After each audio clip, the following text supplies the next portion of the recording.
self-actualization, everyone thinks is the top, which is like being who you want to be. But Maslow himself realized that wasn't the top when he met people who were at the top of the pyramid and they were still miserable. And he had to add on the top, which was self-transcendence, which is living for something beyond yourself, i.e. meaning.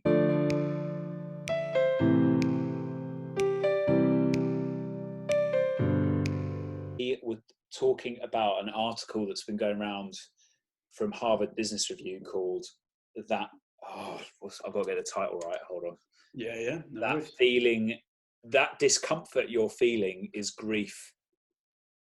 And they're talking about how actually we need to name that we might well be feeling grief in order to manage it well, and then ultimately to find meaning in it. So I'll just read you this little bit from the guy that wrote the article, the guy that was interviewed by the and what turned into the article. So he says, yes, we're feeling a number of different griefs. We feel the world has changed, and it has. We know this is temporary, but it doesn't feel that way. And we realize things will be different. Just as going to the airport is forever different from how it was before 9/11, things will change. And this is the point at which they changed.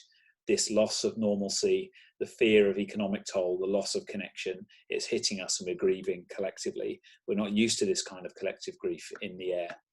And then he also goes on to talk about how we're feeling anticipatory grief, which is like when the future holds something that you know is coming, and it centers around death as well, feeling death. So like if you have a loved one who's terminally ill or in hospital or something, you feel anticipatory grief.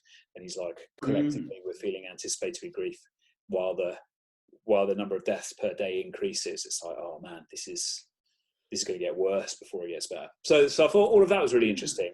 And I feel like death is, well, it literally is like more in the conversation. Every day the news headlines is how many people died of this. Yeah, that's the only headline really, isn't it? Yeah, like that is framing things for me slightly differently. And maybe that feeds into what we were saying about this sense of proportion, what really matters. Once you start down that telescope at life, so yeah, things seem a bit different. So actually, yeah, as I was thinking on my bike ride, I was like, oh, it'd be good to test out. Well, I haven't tested out my thinking. That's as far as I've got really. Death is in the air. People are more conscious of it. Oh, it's Easter Sunday coming up. That's got something to do with death. So I thought I'd throw those things at you and see what sense you might be able to make of them. Yeah. Geez, death is in the air. That is that's the name of this. Grief. I mean, that's send me a link to that article that you've got there, because this I guess I've not experienced a huge collective anything. I think within.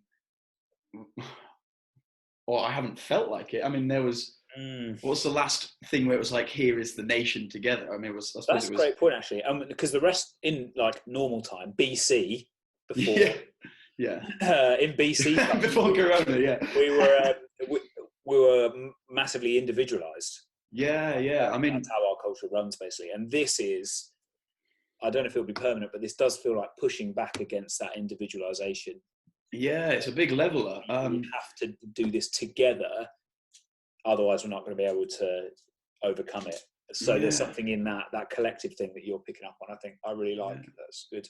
Yeah, I mean, like I'm thinking the most recent example I could think was perhaps the royal wedding, Kate and Will's. That was but that wasn't the whole nation together. Yeah, it was a lot of people. Like this idea of the communities that that I guess was what England was. You look at any period drama from pre-1950s and it's all kids playing out in the street, everyone knows each other, and it's that and as the world gets bigger, I guess we lose that. But this whole experience of this collective anything, it's got a great deal of goodness to it as well. I mean, how many people have ended up speaking to their neighbours in these apartment blocks or whatever when they've gone out and clapped the NHS on the balcony, seen people they've not seen in however long, just through standing in the street and applauding an entity. There's not been a royal death. There's not been a nationwide period of mourning or anything. And maybe this is grief that we're experiencing.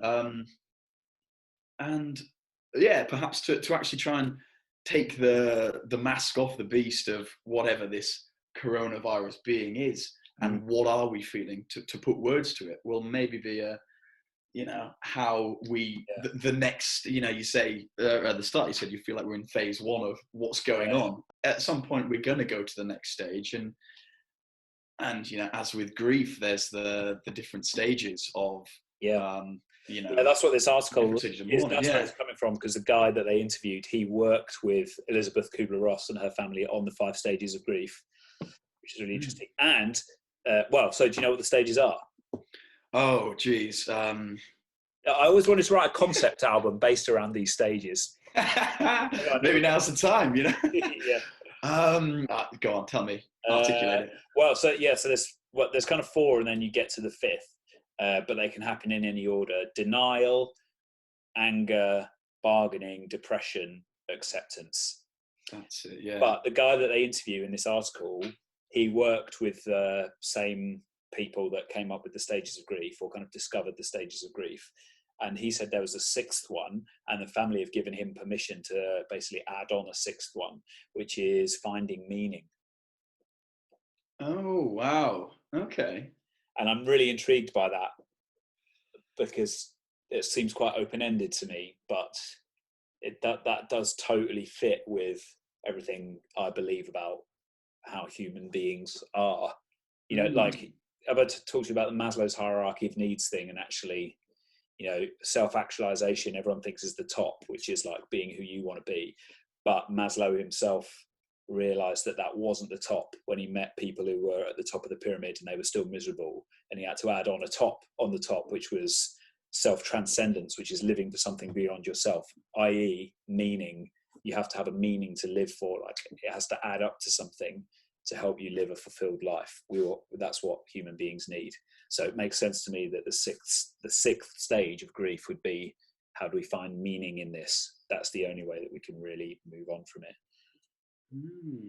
But I don't know what that is yet. So I'm still, that's an open-ended question for me. Like, what meaning will I make of this time? I'm not sure.